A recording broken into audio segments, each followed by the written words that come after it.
So, it is Tuesday, August 27th of 2024, and you are listening to the Biased Media Company podcast. I'm your host, Emma McGaw, along with John George. And Slade Wright. It's been a wild week, as per usual. We're going to be discussing Trump possibly not participating in a presidential debate. J.D. Vance was let out of his cage and showed us why he should not be let out again. And Trump has yet another set of his trading cards being released. So let's talk about it. Yeah, so the Trump campaign signaled via truth, I think, from the president himself that he didn't want to participate in the September 10th debate against Vice President Kamala Harris because the Harris campaign wanted to change some of the rules from the Biden debate. Namely, I believe this was them not wanting to have microphones muted while the other person's talking. So it's all because he can't control what he says in public. That's like the only reason. You would think that normally Trump would love the idea that nobody can just turn off his mic, but because It's really I have a feeling he would have backed out of this regardless.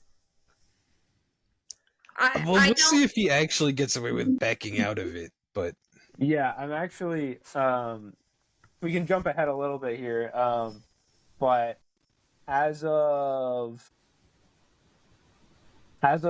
about 2 hours ago, there is a debate. Oh, very Apparently. nice. Yep. Trump says that he's reached an agreement with the radical left Democrats to do the exact same debate setup that they had in against Joe Biden. So he got what he wanted. I mean, like, I guess it's in the same way as he threw a fit. He threw a fit and he got what he wanted, which I guess good for him, not so much for all of us. I don't know. What do you guys think? Do you think it would have been I think it would have been a more entertaining debate if the mics stayed hot. Oh, 100%. Oh, absolutely.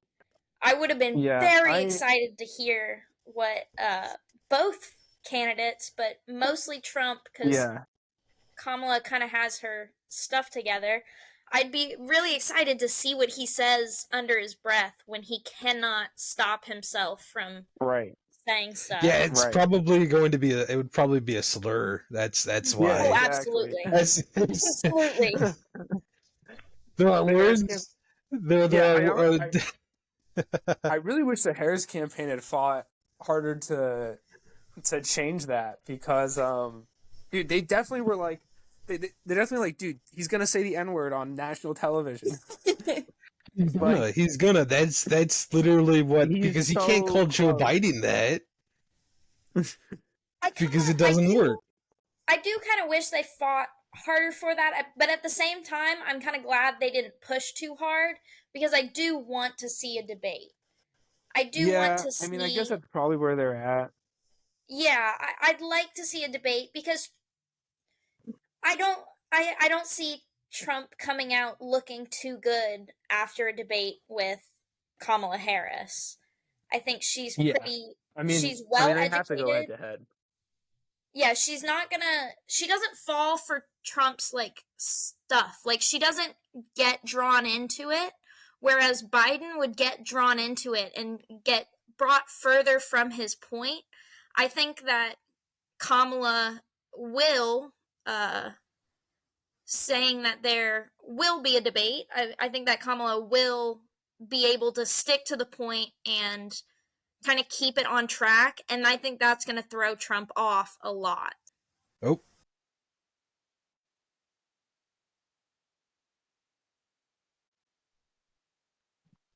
Yeah, I think the debate's going to come down to how well Kamala can defend herself from the attacks that he's going to throw at her. Which I think she's got a pretty big advantage for this, because you know exactly what he's going to say. Like, Mhm. he's going to attack her for doing nothing on the border. For I think one of the most effective things he can do is something along the lines of lying about Joe Biden's health and his like Yeah. capability of serving. Um, I don't know, anything to like tie I her to him. I I don't think know if there's he's smart even enough to do that. I think there's an even simpler reason for why Kamala Harris is going to do much better in the debate. She's a trained attorney. She was Yes. a This is true. prosecutor in the state of California for years. She was practicing, and I mean Absolutely. Joe Biden was an attorney as well, but he really didn't practice.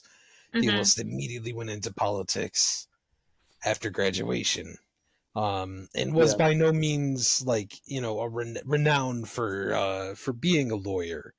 Whereas Right. Kamala Harris, that's where she got her start, as being a prosecutor, as being a professional debater. Like there's a Mhm. Yeah. reason why that is a yap heavy profession, Yes. um and structured yapping too, which is something that Donald Trump is fully and entirely incapable of doing.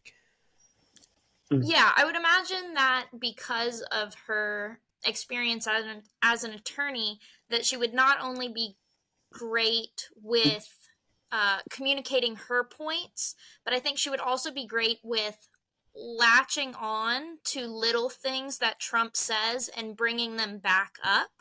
Because that's what a good attorney can do in a closing statement, grabs onto little things that opposing counsel or the witnesses have said and bring it back up using it against them. And I think she would do really well with that. And I think Yeah. I the also go ahead, go ahead. John. All right, I think the final piece of evidence there is that she's also not 80. She's not in her Yes. Yeah. 80s. Huge. She's so much younger, so much more Yeah. energy. She doesn't look like, Mhm. a rotting corpse Yeah. The like Joe energy Biden diff. did or Donald Trump does. Yeah, it's like no, it's very noticeable too. Like even more so than it has been for the last several years. But like in the last Mhm. month, Trump is like not the same person he was. Yeah, Um, absolutely. and I think it's a combination of the race changing so drastically and also him almost dying that Yeah. Right. probably really shook up his psyche. Mhm. Yeah, I mean he's such a weak candidate too. Honestly, I know I just said that it's going to come down to how well she defends herself, but really like I hope that she's on the offensive for most of this because he's such a weak candidate and I there's such a agree. Well, strong narrative against him. Like, so I guess it's a good reason, or it's a good thing that she's a prosecutor. The people that do yeah, go Yeah. on the offensive, yeah, true. in a court of law, and that's what she is. She's got all of her faculties, which is something you could not be said of the other two, Donald Trump and then Joe Biden. Uh, Mhm. has the ability to, as professional experience going on the offensive. I mean, like, look back at Harris's debate performance in 2020 when she was running for the Democratic ticket that first time, and how very like she stood out in a rather crowded fields, from what I Yes. remember in the 2020 Democratic primary debates. And Yeah, she managed to do two things. She managed to stand out in that field and also drag Joe Biden down with her. Mhm. I mean, like, yeah, she really did. it's almost magical how Joe Biden ended up being the Democratic nominee. And I mean, like, by when I And say then having magic, I her mean as his heavily. VP. Right. There wasn't a coincidence. Like, she was chosen for that job specifically because of how well she did One thing that kind of among sticks out Democrats. one thing that kind of sticks out in my mind about Kamala with the debates is how someone says something and it's on her face that she's calm, cool, and collected. She doesn't seem to get very rattled. And when someone says something that another candidate might get very rattled by, I commonly notice she smiles and laughs. And I think it's maybe to give herself a breath to think. And I think the way that she kind of presents herself is presidential, is someone you can trust, is someone who knows what they're talking about, someone who has their stuff together and is not gonna freak out over somebody calling them names. Right, because she's smart. I mean, like the way that I have always interpreted the pause and laughing at things is because she's a smart person who is hearing some Mm-hmm. really dumb stuff be said. Like, let's not like lose sight of the fact that American politics has just sort of gone off the rails in terms of just Yeah. how much stupid shit gets said on a national stage. And a lot of this is because of Donald Trump. A lot of this is because of God knows how many other reasons. I'm sure you could list them. But, Mm-hmm. people aren't talking like they used to talk. People Yeah. aren't normal when like, like there are people walking around with, with styrofoam cups of, JD Vance's fake sperm, right? Oh my And Oh. like it's you guys haven't How seen real was this. how real was that? I saw those images on Twitter and I was like, this has to I did be not see leftist in this. disguise. Like, there's no It chance. was. I think the clip I saw was from the Daily Show. It was like or something like that, Yeah, yeah. where it was like they were interrogating these Trump rally goers, and it was like they had their cups ready. Like it's weird. It's That's weird. really weird. It Like is like weird, like and like like they're not look. making it any easier. Right, right. It's hard to take them seriously, which is Mm-hmm. unfortunate because we really should be, because they're dangerous ideals powering all of Yeah. this. But at Well, the end of the day, it I just think looks ridiculous. the DNC did a really good job actually of like providing the framework for like they're weird, but they're also dangerous. Like that was kind of, and that's kind of what I saw as like the narrative over the several days of the DNC, because it was a I little bit lighter agree. the first couple days, and it was a lot of taking shots at JD Vance and Trump and the weird lines and like, hey, like these guys are not normal. They're not like us, you know. Yeah, yeah, Um, exactly. and then by the time we got to the last day, I'm trying to remember who said it. One of the heavy hitters. It might have been the Obamas on day 3. Um, but these like featured speakers are like, they are weird, but they're also dangerous because Project 2025, because Mm-hmm. they're billionaires, because they're funded by billionaires, so on and so forth. And so I think, I think Kamala is very aware of this strategy, and I think it's a good one. So I'm not too So worried on that front. I'm a little more worried about Kamala getting flustered than you are, Emma, just because we didn't see like she wasn't a very prominent VP during the Biden administration, but she definitely got caught out with some clips of her like not looking good at press conferences and getting asked questions. I mean, like she wasn't a very popular VP, I think, in the public eye until she replaced Biden. Mm-hmm. Um, and I I very much think, think she has it in her because, like, to beat Donald Trump in a debate, because she is a prosecutor and she is smart. And she's also just like so much further in the right than he is that like Yeah. all those things are such an advantage. But I don't know. I'm thinking about like the Jake Tapper interview where he like questioned her about not going to the border. And we got the like, what was the line?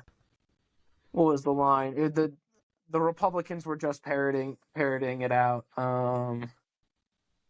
Yeah, they're like, so you haven't been to the Jake Tapper's like, so you haven't been to the border yet, and she's like, well, I haven't been to Europe either. Haha. I don't know. It didn't come across well. It did not come across well. it's too surreal for that though. I've not been to the border, and I've not been to Europe either. It's true. Um, well, I've been to the Canadian-U.S. border, and that's a dump. But I saw the border recently and it's not big. Like there's a wall, but it's like sections. I saw a video on Twitter actually, like this morning, that was a section of the wall where it's like how they were going for that like silted design that was like Yeah. that like had like gaps in between. Yeah. Yeah, I saw a video of some guys climbing it.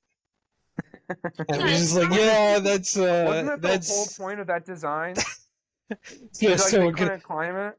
it was two dudes, right? And they climbed up with it with rope ladders behind them, set them up on the walls, and then had other people climb over and then through the other side. And I thought that was like, yeah, that makes sense. Like that's exactly That's how I do it.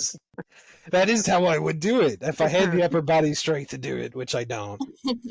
Let's be honest with you. I feel Let's that be so honest. hard. If I knew somebody who did have the upper body strength to do that and a rope ladder, I would be like, you know what? Let's do it that way because it's almost as if like that is it was painfully obvious how easy it was to climb over the damn thing. And I think that I thought that was funny that I saw that today, and now we're talking about the border again. And I've never been a big fan. Listen, I've never been a big fan of talking about the border uh, to begin with. You know, as somebody who's native, you know, and Yeah. whose ancestors have been here longer than there's been in America, or longer since there's Yeah. since there's been Europeans on this continent. Like the idea of a border or anything is kind of ridiculous to me. Like it's okay. Like you guys came over here, and I mean you guys, both of you two, came over here illegally, killed 99% of the people that were living over here, took over, and Mhm. then established established A your border. little forts and your little border walls and your little security checkpoints, and we're like, nobody else is allowed in here ever. And it's I just know. like it's kind of ridiculous. I've never Yeah. I liked mean, borders, period. I've never understood it. Like, I remember as a kid thinking, like, why? Like, just go where you want to go. I don't get it. And it makes sense if you're like, we want to be careful about making sure that drugs don't get across the border, which is such BS because oh, it's all people are going to BS. find a way regardless. It's just it's like I get that most security in our country is just theater to Yeah. make people feel better and make people feel safe because the illusion of safety is such a monumentally helpful thing, but at a certain point it's just the absurdity of it all uh is hard to express fully. Yeah. I I mean, agree. and guess what? That's those are one of the issues that the Democrats are bending over backwards to capitulate to the Republicans on. So Yeah, yeah, that's one of my biggest criticisms right now is that we even are talking about the border because this is kind of like the idea is that you don't stoop down to an idiot's level because they'll drag you down there and beat you. And yet here we are, and we're talking about the border and securing it and strengthening it and all that yeah, nonsense. yeah. When I it's like, mean, okay, I I think think that's it's. Go ahead, Emma. I think that's ridiculous. The talk about the border. I did like, however, in I believe it was Kamala's speech at the DNC, she mentioned strengthening legal immigration, which I appreciated, and I'd rather that we focus on that instead of the border. right, and I agree with that. I think the border talk is just sort of to shore up a couple of extra votes in Texas, which has I again the agree. possibility of turning blue.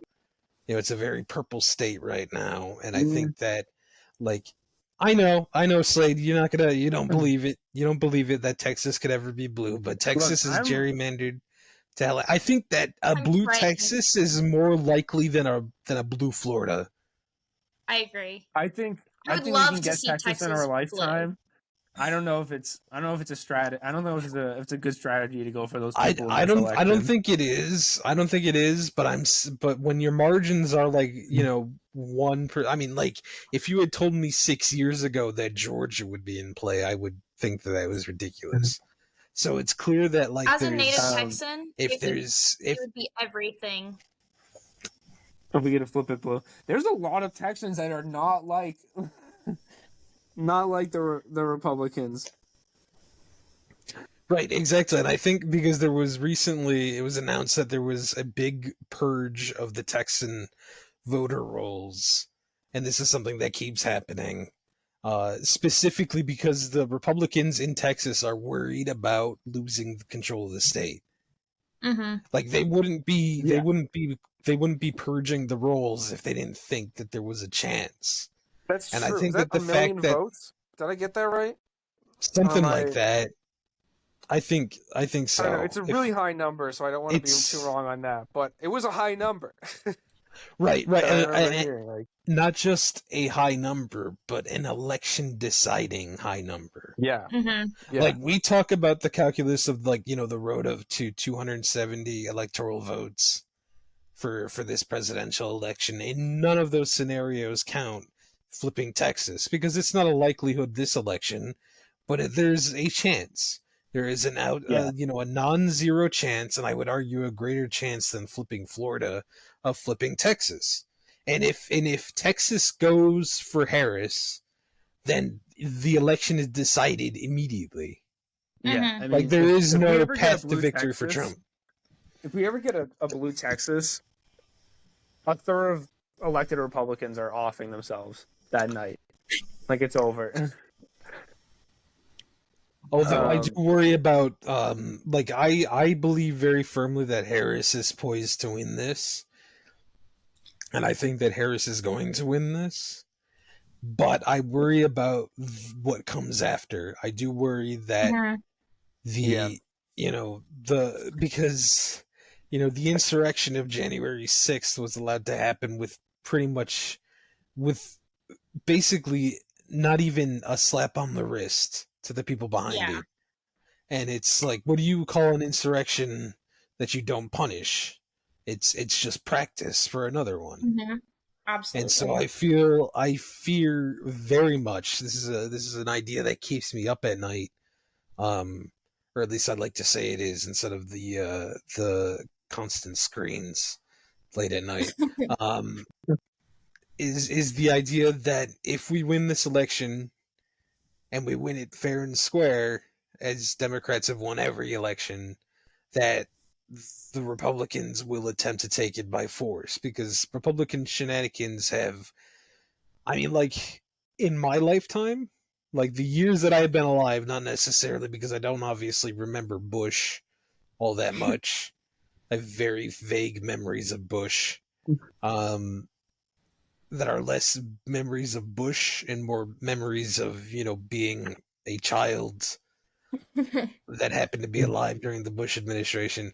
But Bush won his first election because the Supreme Court handed Florida to him.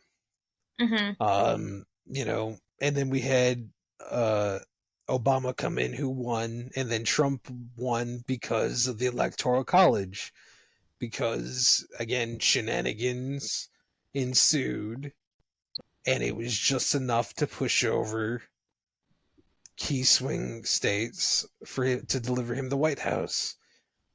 And yeah. I feel like there isn't a way that Republicans, as their platform exists, can win an election, a national election in the United States No, they can't. by the popular vote. They can't. They can't. No, they I And so they've agree. given up on that too. Like they don't. and They're they not even have. trying. They're not even trying. Yeah, I don't see them winning by the popular vote at all.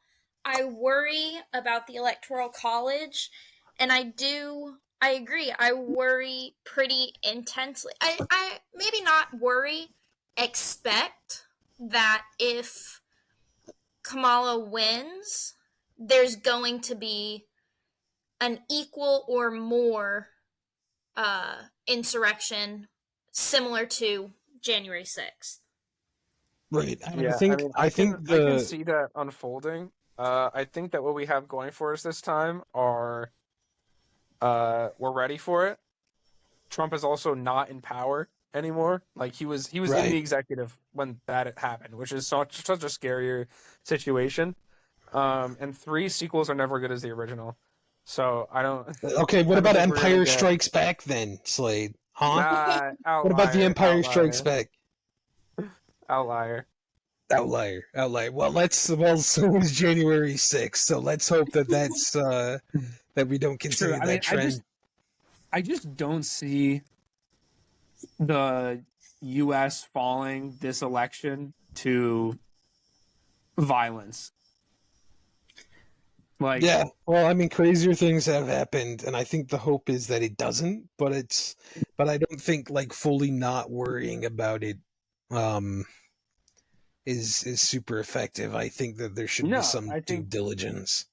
yeah, I think so too. I'm also confident, and uh, I'll be looking out for this as we get closer to the election. I'm pretty confident that the Democrats are going to do what they can to make sure that doesn't happen. I don't know. There was just like a release on like Pelosi's memoirs from like being in the office. I guess there was a bunch of footage that Politico received and then reported on of her during the Capitol attack. Um, and she was pretty infuriated that like there wasn't a stronger response from Capitol Police. Mm-hmm. Also, and like we've known this for a while, but like a lot of Democrats were really worried about potential violence on January 6th. Like they had met with Capitol Police to figure this out multiple times before this. Like they were aware of Right. it. They were aware of it then, I and mean, this time, like we're coming off of that happening, and like I mean, they just can't let that happen again. Like I mean, eh, no, I agree with that. I don't think January 6th only once. necessarily Shame on you. Shame blindsided. on I don't think you. January 6th necessarily blindsided anybody. I mean, I was in a class for Professor Hinckley at Potsdam, and I wrote my paper on for his class. I wrote the paper on domestic terror groups in the United States, and I gave and On. it was structured in a way that you were supposed to write it as an executive brief for lawmakers, and so it had to include a recommendation, and I wrote a recommendation to watch right wing groups as the election draws closer, or as Mm-hmm. right, because it was the end of December, or it was the end of the September semester, so it was like early December. And I was like, watch for potential issues with these far right groups as the electoral process draws to a close, and that was a month It before happened. January 6th. Yeah. I John know George predict. Right, but I'm saying that like if a college kid who was writing a paper for his sophomore politics class could predict it. Yeah, I mean, it'd also Yeah. just be so embarrassing if like they didn't have a handle of this the second time. Like, fuck me, they deserve to win if, or if they just deserve it if we're gonna let them take it from us like that. Right, Um, exactly. Although I like to imagine that if it does happen again, Nancy Pelosi, the greatest political operator of our lifetimes, is going to be right out there. We're just going to give Nancy Pelosi a weapon and some body armor, and she'll take care of it. That's my belief. yeah, That's the fantasy world I choose to live in. But Arm the speaking of things politicians. that unleashing Pelosi. unleash Pelosi, yeah, unleash Nancy Pelosi on the world. Speaking of things that aren't so confident, let's talk about JD Vance. Dude, this guy Yes. allergic Oh to my W's. lord. Allergic to W's. Let's give the people a little taste of just how bad this guy Yeah, is and this is at, and So this at is can getting audio only. elections. This is audio can, only, right? Yes, Yeah. can So I this is preface this is this? JD of Vance. course. Oh, I Yeah. think Slade was about to. Go ahead. Yeah, Well, I was gonna no, say this is JD Vance at a donut shop. I'm not sure where. On the Georgia. campaign trail though, in Georgia, on the campaign trail. They take a stop to come into this donut shop, and JD Vance attempts to make this like a cute little campaign moment, like a nice little stop, get some PR up, make some small talk with the customers or with the employees. And it doesn't go according to plan. Just a random sport with stuff here. How long have you worked here? I've been here since the beginning of July. Okay. Okay. Okay. Good. Okay. Good. Almost 2 years. Okay. Good. Okay. Okay. Good. Just everything. Yeah. I mean, a lot of glaze, tears, some sprinkle stuff, some of these cinnamon rolls, just whatever makes sense. Just Like, what's whatever wrong with him? makes sense. Just whatever makes Yeah. sense. Like he's never been in a donut shop in his life. Yeah, he's also never interacted with working class people in his ever. How long are you Yeah. working here? Oh, 4 months. Okay, that's good. Okay. Okay, good. Oh, I Like bet zero you sure do follow-up love. questions. Oh my god, just This whatever is the makes first sense. time. This is the first time he's ever had to interact kindly with an employee of anything. Absolutely. This guy is so used to showing absolutely no regard at all. Also, this for is working super class nitpicky. people. This is super nitpicky, but in an assortment of donuts, who picks out cinnamon rolls? A monster, that too. Somebody who's not Get a actually couple in there. enjoyed. Somebody who's never stepped foot in like not even like a donut shop, but like a Dunkin'. Yeah. You know, like the bare minimum is like a coffee shop or like, you know, some grocery stores make donuts. And this man has clearly never had to do any of that.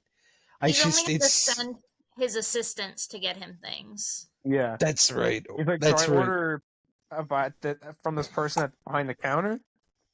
Is that how this works? I get to pick? No, just put whatever makes sense. I just want to get out of here. That clip also cuts off the beginning part where he talks about you know, the zoos in town, referring, and it's like a self-deprecating shot at himself, but it lands so sideways that it's neither endearing or funny or charming. What was the line? It was like, you know, the zoo's in town, isn't it? And it's Oh, like, yeah. and he tries to say it twice because he doesn't get heard the first time. Yeah. And I was like, honestly, that's like kind of relatable because I've said things before and I've been like, you know, nobody heard it. And I was like, damn, that was a banger. I got to repeat that. No, they But like, definitely not did it. Yeah, but it's like the zoo's in town, and he's the only one talking, and right. he's also He is just the being zoo. Weird. He is Annoying. the zoo. There's also it wasn't in that clip, but he's talking to the person behind the counter, and he goes, "I'm JD Vance. I'm the vice presidential candidate," and she goes, "Oh, okay."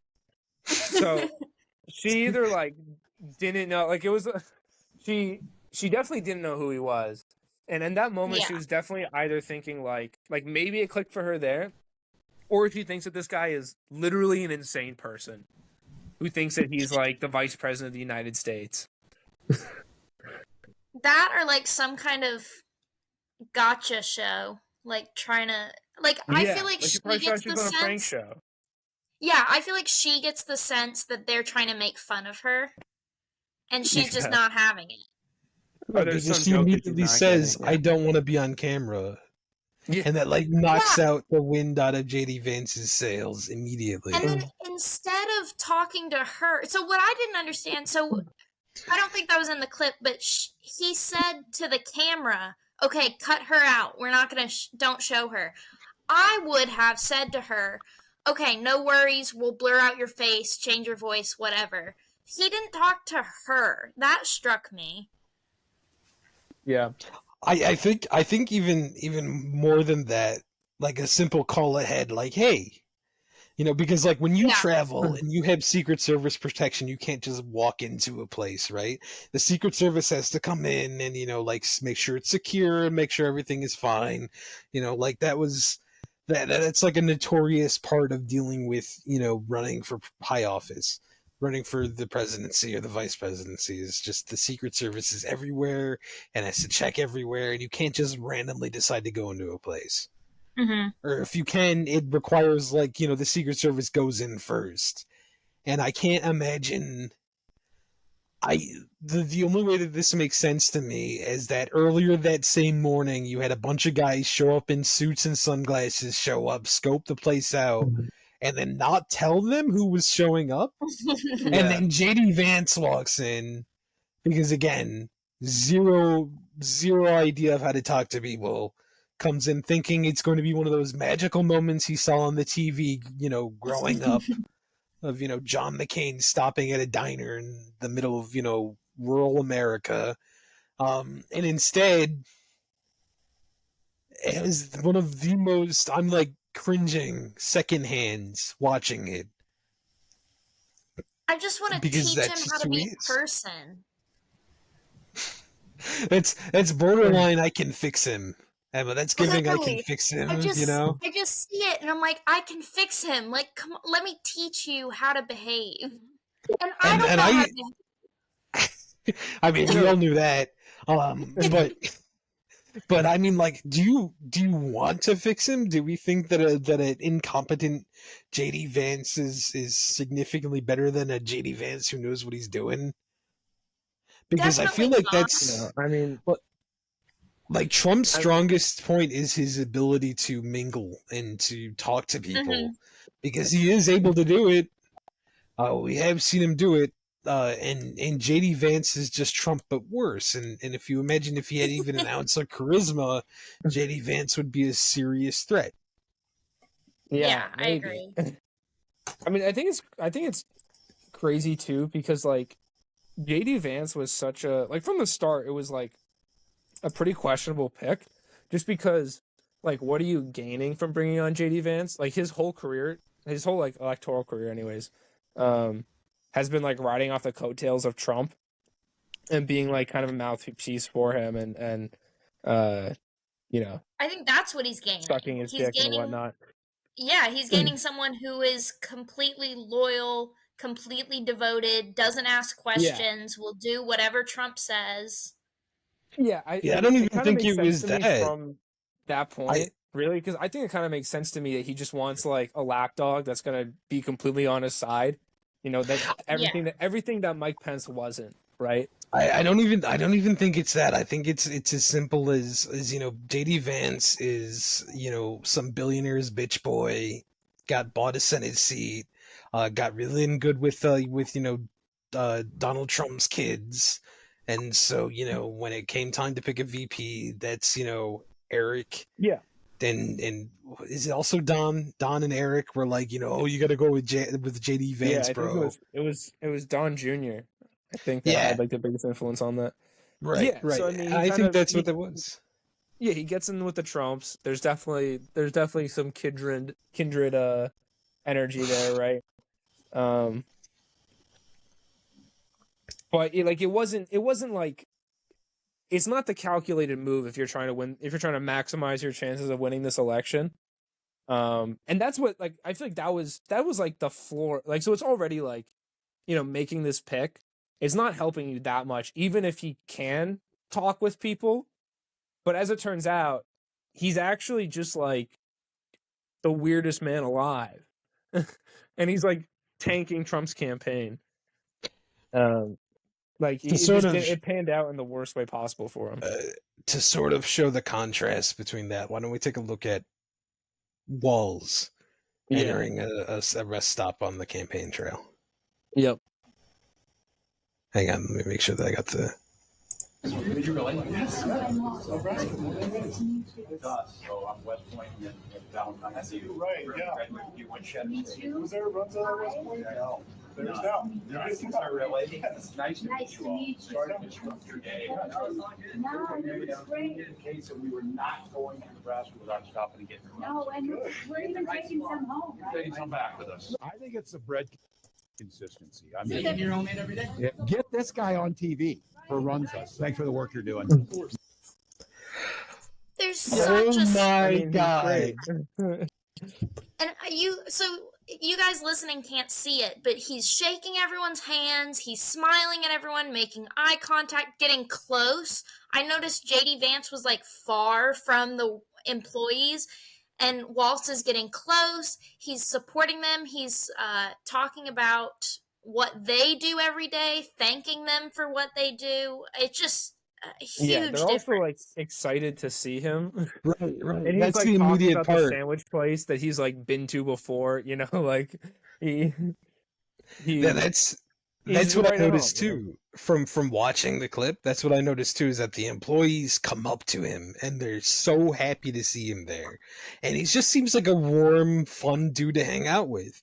Like, Yeah. I would love to have a few drinks with Walls. Like, I would love to just sit down and have Oh, a beer. definitely. I don't even like beer. I'd like to have drinks with Kamala Harris too. Oh I think yeah, that would without be a fun. doubt. Like, That is our let's pivot real quick and say, Kamala Harris, Walls, if you guys want to come onto the show and talk to us, we'd be yeah, more than welcome. We'd be we'll more than supply the willing booze. to. We'll supply the booze. But yeah, seriously, like this is just such an approachable ticket. Like if it, Yeah.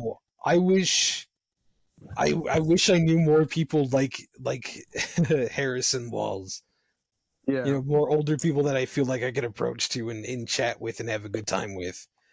Like, I feel like the type of people that remind me of the way that they deal with people are the professors in college that I liked and would Yes. still chat with. Like, there are professors that Right. I still talk Right. to and that I still hang Yeah. out with. Every now and then I'll be like, hey, I'll be in the area. I'll come. You wanna meet up, and I will. And it's like those are the type of people that they remind me of. And I Yeah. Mhm. think that that's such a night and day difference between, a bumbling idiot like JD Vance, Yeah. who, I mean, Yeah, it's and because just they're actual people. Like these are people that have had careers their whole lives before getting into politics. Like they're exactly. accomplished, talented people that didn't buy a seat and also receive fund have your entire career funded by a billionaire.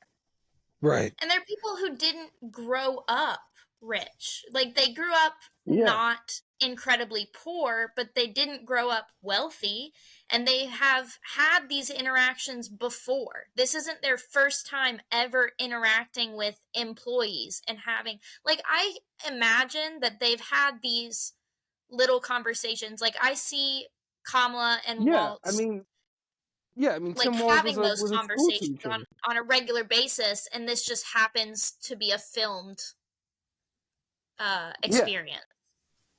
Yeah, I mean he was living off a school teacher salary for 24 years. Like Yeah. he was just a guy.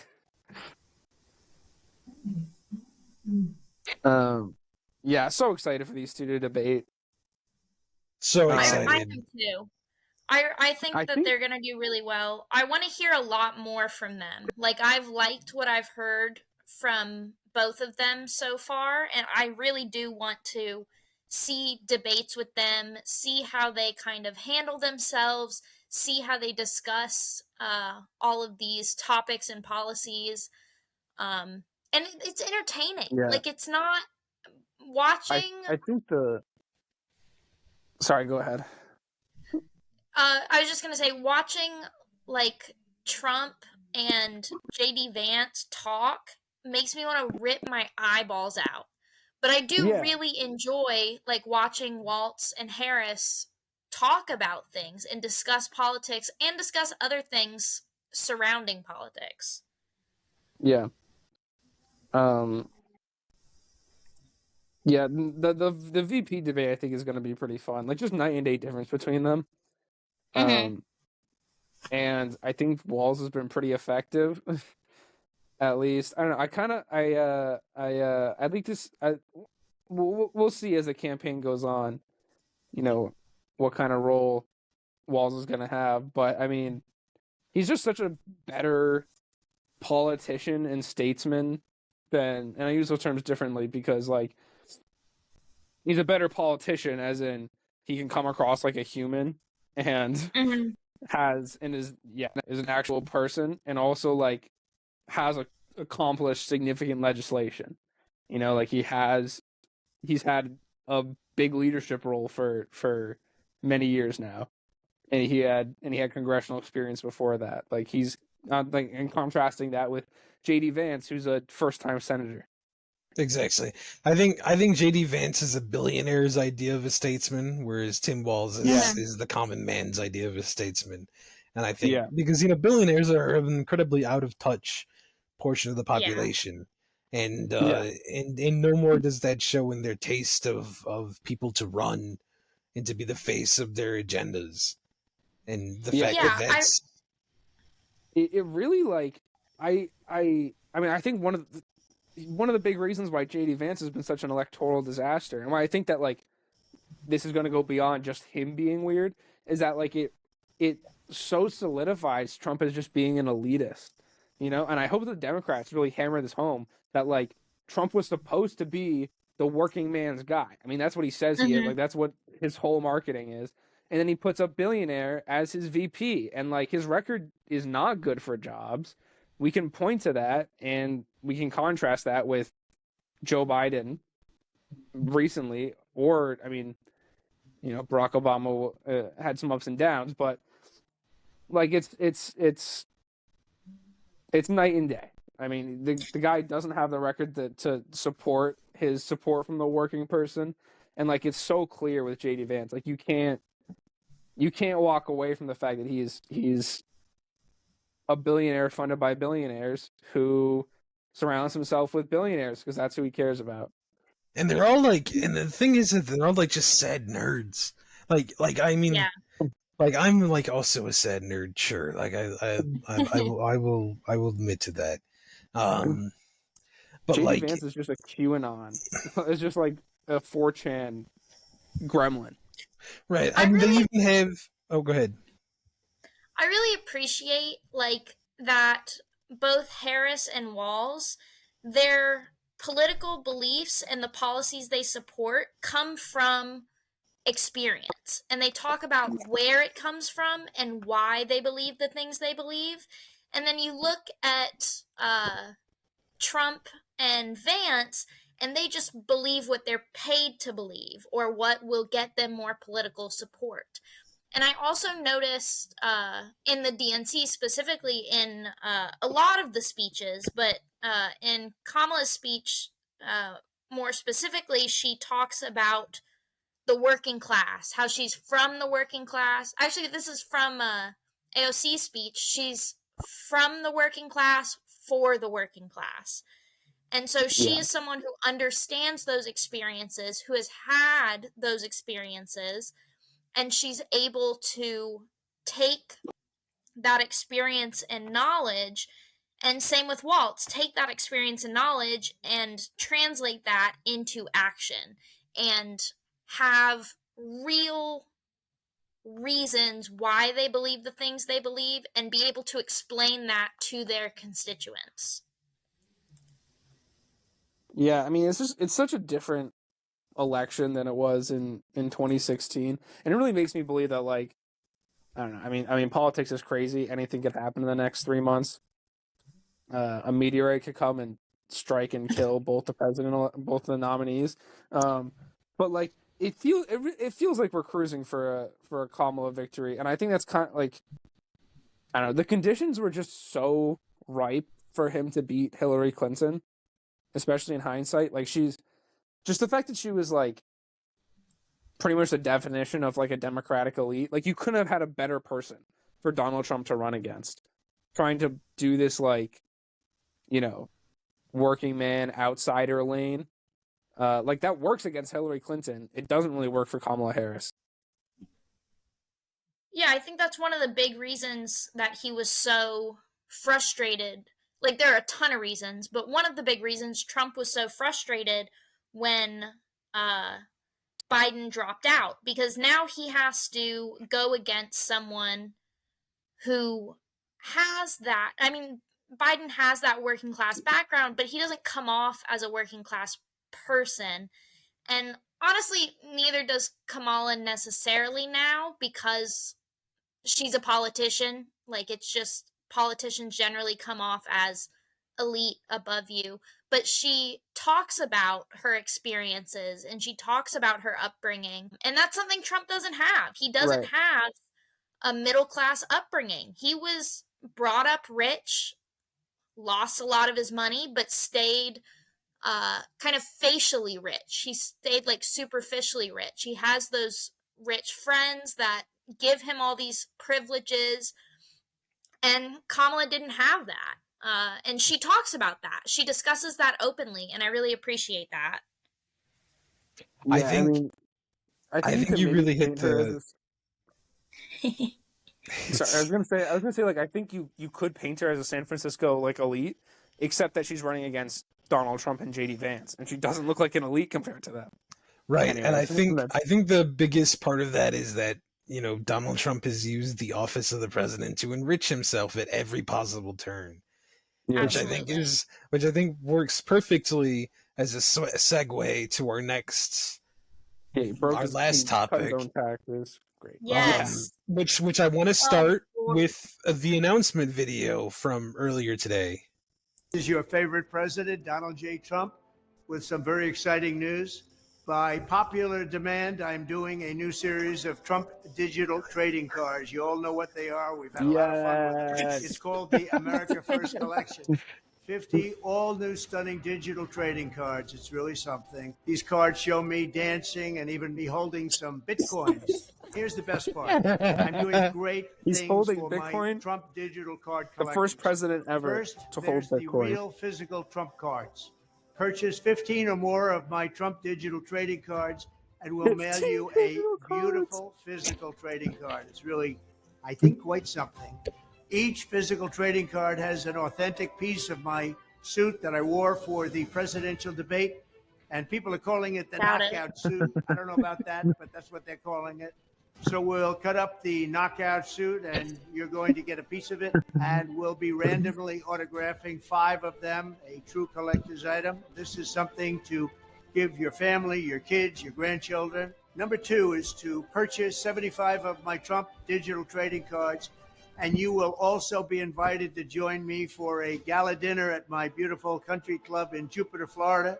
We really have tremendous dinners with my collectors. Have a lot of fun together. We're going to have a good time.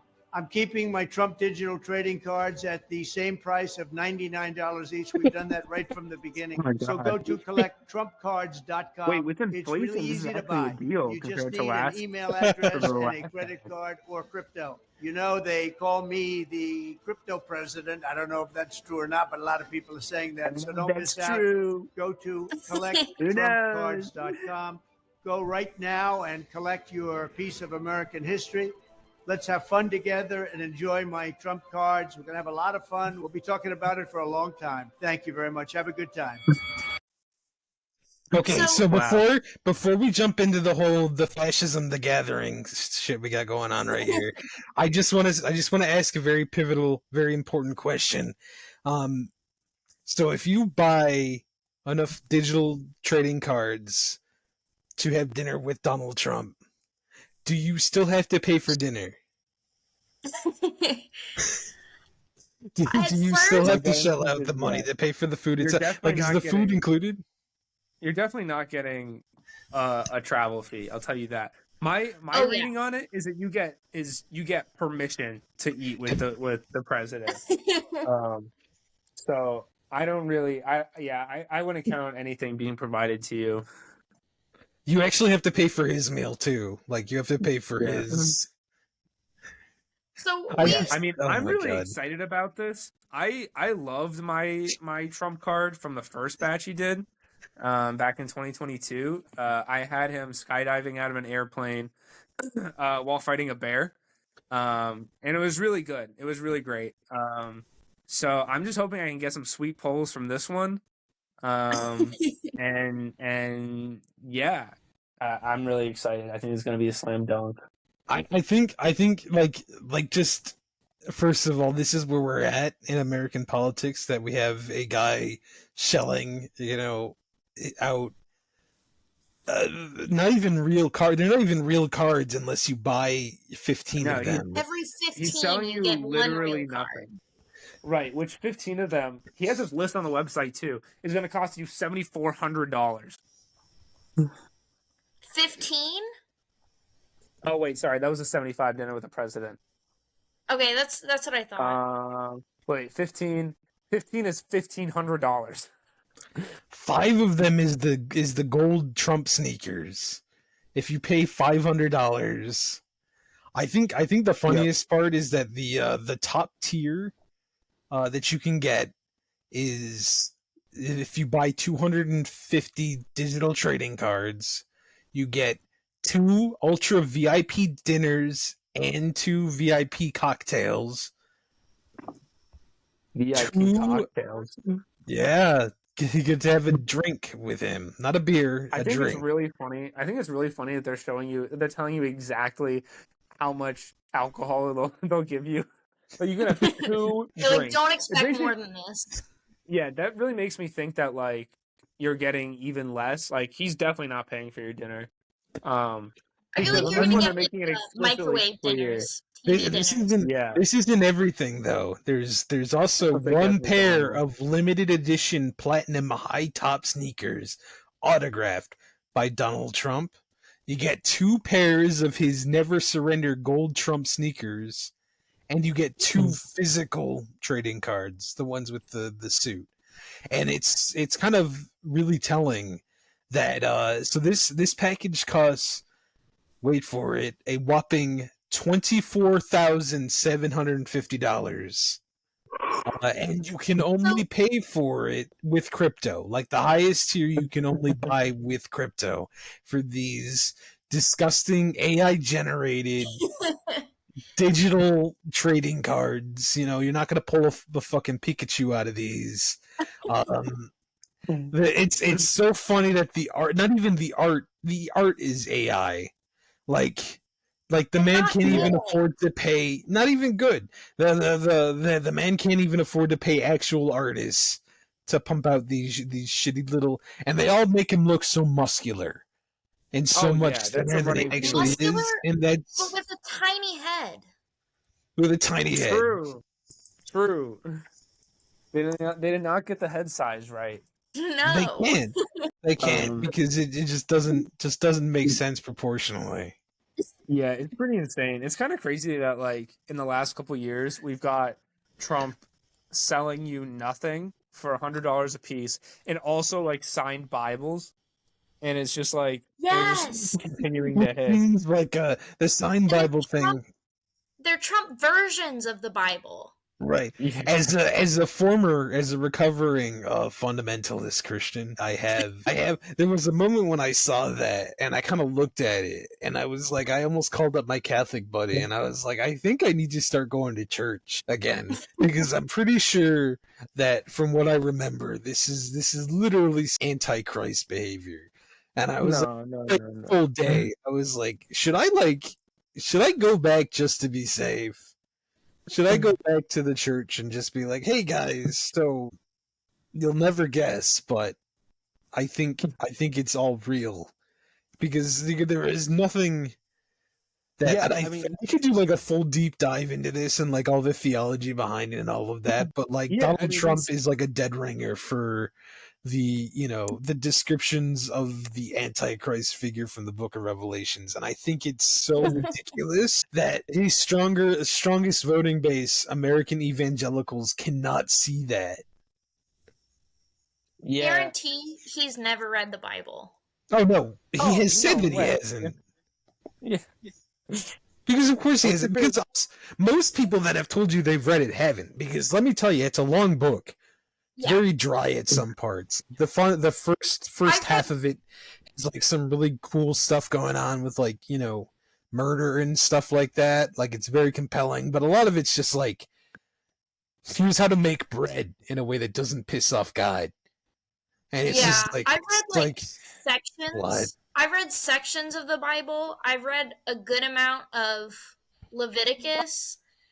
And I know, like, I've had conversations with devout Christians, and who does not read the Bible religiously, has not read the entire Bible, can quote things and knows more than devout Christians. And I think that's pretty hilarious.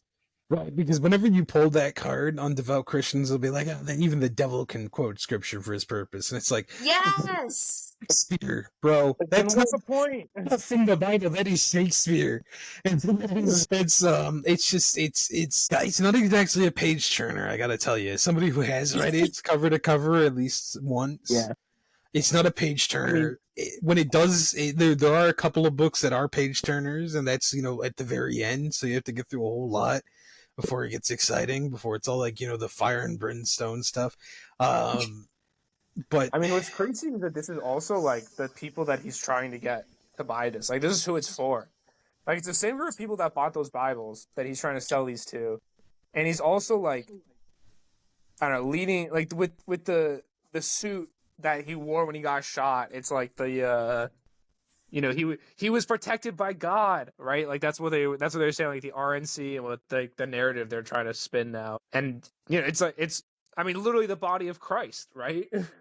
right, Like he's trying to sell you a piece of Jesus. it's definitely I was gonna make a joke about that at first, but I think it's like unironic. it's fun watching these people commit heresy. Like, honest to God, heretical nonsense. Like, honest to God, these people are saying things that are ecclesiastical crimes to say, and Yeah. that is never not going to be funny to me. No, I agree. I was talking to someone recently about how there are a good amount of Trump supporters who legitimately believe that he is Jesus reincarnated. Yeah. I mean that's what they're saying. People are I don't know saying, about it. I I don't don't know know about about that, it, but but people are saying, they're saying people are that I am saying the. it. This Yeah, is he's the kind of world a we bad live in. salesman. He's kind of a bad salesman to himself too. He's like, some Yeah. people are calling me the crypto president. I don't know about that one. Like, why don't you just say that you're the crypto president and then actually get these like weirdo crypto people on your side? He Oh, wants to appear humble. No, he doesn't. I don't know. Yeah. I I think think. Go ahead, Emma. I think he really thinks that this is him coming off humble. And I think that he really believes that people see him as this humble savior who's going to give up his life to become the president and save America. Yeah. Yeah, I mean it's probably, but it's just like odd that you wouldn't Also, what do like. you do? Not to like get too off track. I'm so sorry, but not to get off track. To circle back to the cards thing. What do you do with the gift card? What do you do with the cards? Do you like? Is there a game you can play with them? No, Is there like the no, Just rules and like it's like no, no. you look Sean, at them with you're putting way too adoration. much. Listen, if I was gonna sell tacky, weird cards of myself for $99 a piece, I would at least like include a game. Like there would be rules. There would be like it would be like Pokemon or I don't know, whatever. Like there would be an actual way of doing something with these pieces of digital junk. Yeah, I mean, I think what's really come out in the last several weeks is that Trump's advisors have no control over him. Like Yeah, nothing. absolutely. He's completely unhinged. His election campaign is like begging him to shut the fuck up. They can't Begging get him him. to. Like he's constantly like screwing himself over. They hauled him off the stage at the National Association of Black Journalists. And I'm sure that they like did not want him to say what he said at that event. He called Kamala Harris a DEI hire. And then JD Vance had to defend it in an interview. And he's out there like trying to literally trying to be like an interpreter for Trump. He's like the interviewer's like, so there's a president. I think it was on immigration actually. She's like, so Trump wants to deport 20 million illegal immigrants. How would he do that? How are they, poisoning the lifeblood or whatever? JD Vance is like trying to interpret what Trump is saying through his like multiple paragraph Truth Social post. He's like, I think the president's really concerned about policy that looks over this stuff. And it's like, dude, no one believes that this is what what Trump is trying to infer from this paragraph of nonsense. What a world we live in, right? What a world. Yeah. I can't. I can't anymore. I can't do it anymore, man. I can't keep up with this and expect me to take any of this seriously anymore. And I understand that that's their plan and that's how they're going to get us is by making it so ridiculous that we have to It's just like, who's gonna break first, us or them? Who's going to, like, have a breakdown? Be like, I can't believe that I keep saying this stuff over and over again. Like, this is a real serious campaign I that's mean, being run. yeah, my money is on the Trump campaign to break first. I mean, the thing is, like, I think everyone is feeling this.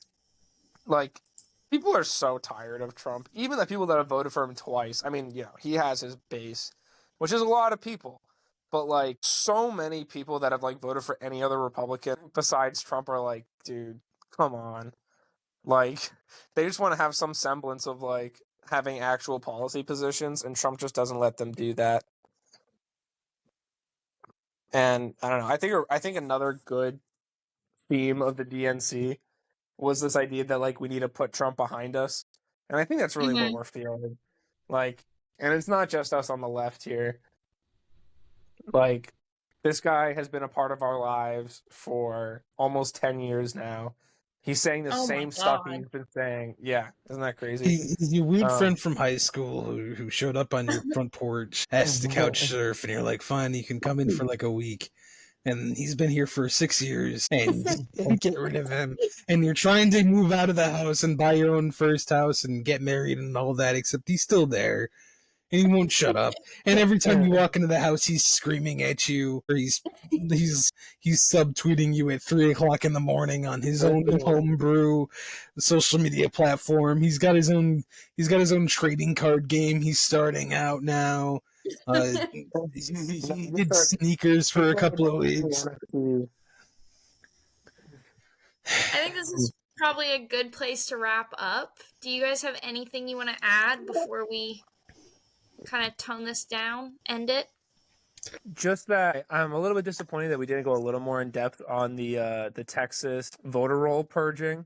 We can Because stuff cover like this is that. happening. Like, We will cover that on Friday for sure. yeah, I think we could do a whole episode, honestly, on these, like, voter suppression tactics, because they're happening all over the place. So I encourage people to look into that, into what's going on in Texas with the vote purging. And also in Nebraska, a lawsuit just got filed by the ACLU because Nebraska's, like, attorney general and a couple other people, I think their governor, are trying to. So Nebraska has a law that, like, puts people back on the voter roll or lets them register to vote again for felonies that after 2 years after they've served their sentence.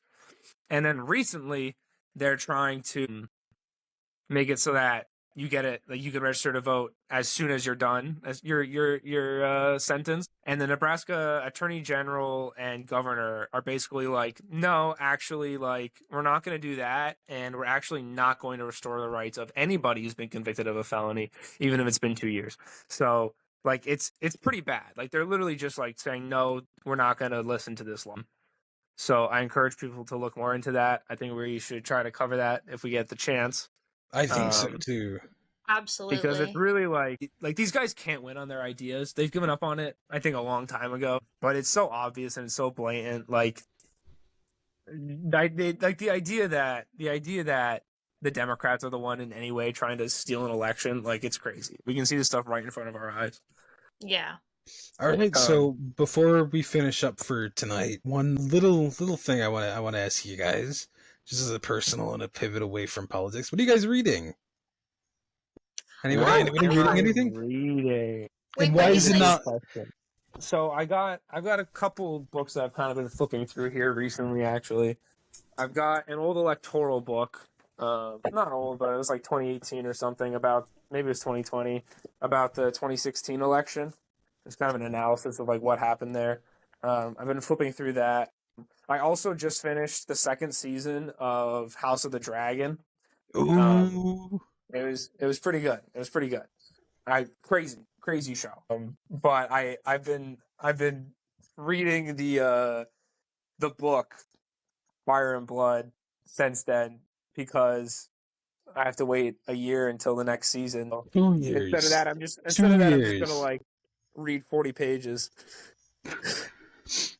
All right, Emma, what about you? I've been reading a few things going back and forth. So a little personal tidbit, got sober recently. So I've been reading the AA Big Book a lot. I'm also reading, what'd you say? I said, whoop, whoop. Whoop, Yeah, whoop. congratulations on that, Emma. We're very proud of you. Thank you. I've got 1 month, and I'll have 2 months in a week and a half, I think. 2 weeks, maybe. And then I'm also reading this book that's really cool. It's called Plagues and the Paradox of Progress: Why the World is Getting Healthier in Worrisome Ways, because I'm really interested in health. And then I'm also reading Democracy or Else, which is from the Oh, hosts of Pod Save America. yeah. Oh, okay. Yeah. That sounds like a solid collection. Yeah. I'm gonna have to check. I got a couple of those. Me, I'm reading. Actually, this is a little out of left field. I'm reading The Rise and Fall of the Galactic Empire. It's a Star Wars book that is written. Ooh. It is written like a historical manuscript on the rise and fall of the Galactic Empire. So it's written in universe by this character, by this background character from The Rise of Skywalker, who was, before he joined the Resistance, was a history professor. And so it goes over, just how that looked like in universe, and it gets into like the politics of the early days of the rebellion, and what caused the First Order to rise and destroy the New Republic and all of that. And it's some really exciting, really nerdy stuff, but I've been having a lot of fun with it. It's been a great time. Highly recommend if you're a Star Wars fan, or if you just like fake politics as much as you like real politics. That Um, sounds really cool. it's a lot of fun. It's very much like the Fire and Blood House of the Dragon I was just book. thinking that actually. Yeah, they're basically the same thing, except for it's one author, and it's like, there's footnotes. And it's so, like, this is something I'm nerding out about, but there's footnotes in this book where he'll make a claim and then there'll be a footnote to some other fake made up academic paper about a historical event. And I'm like, yeah, this is my stuff. That's so cool. It's a lot of fun. I also have been doing a little bit more writing than anything else. Like, I finished a film script a couple of weeks Yes. back, which none of you guys mentioned reading, so that was my way of I have pressuring. started reading it. All right, you got to tell me what you think. I don't think I've received I it should have yet. mentioned it. It was in the group chat. I put it in the group. Okay. I sent a text link to the Google Doc. Yeah, Okay. let me know I'll send it again. Let me know what you guys think privately, because it's still a work in Yeah, progress we'll review it before I next publish episode. it. It's a play by play of how shitty a writer I am. Okay, all right. Well, if that's everything, thank you so much for listening with us here tonight. We've enjoyed having you, and we'll see you later this week. Yep. Stay classy, America.